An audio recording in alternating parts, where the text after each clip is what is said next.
بسم الله الرحمن الرحيم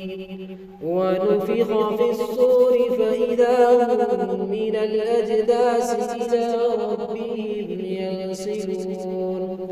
قالوا يا ويلنا من بعثنا من مرقدنا هذا ما وعد الرحمن وصدق المرسلون إن كانت إلا صيحة واحدة فإذا هم جميع لدينا محضرون فاليوم لا تظلم نفس شيئا ولا تجزون إلا ما كنتم تعملون إن أصحاب الجنة اليوم في شغل فاكهون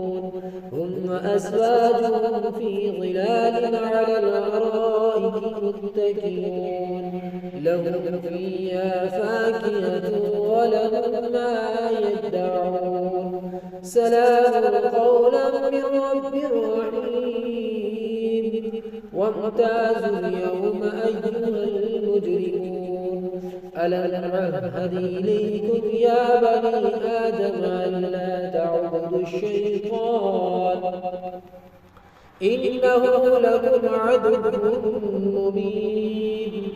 وأن اعبدوني هذا صراط مستقيم ولقد أضل منكم جبلا كثيرا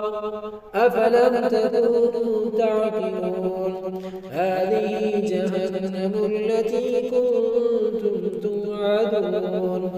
اصلوها اليوم بما كنتم تكفرون اليوم نختم على أفواههم وتكلمنا أيديهم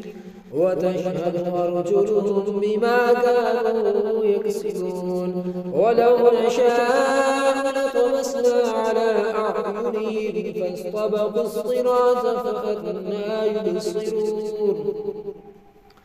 ولو نشاء لمسخناهم على مكانتهم فما استطاعوا مضيا ولا يرجعون ومن نعمره ننكسه في الخلق أفلا يعقلون وما علمناه الشعر وما ينبغي له إن هو إلا ذكر وقرآن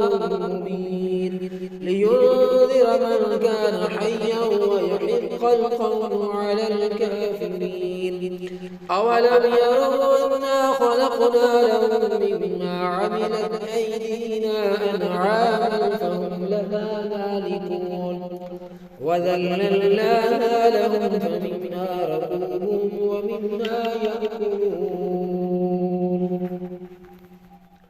ولهم فيها منافع ومشارب أفلا يشكرون واتخذوا من دون الله آلهة لعلهم ينصرون لا يستطيعون نصرهم وهم لهم جند محضرون فلا يحزنك قولهم إنا نعلم ما يسرون وما يعلنون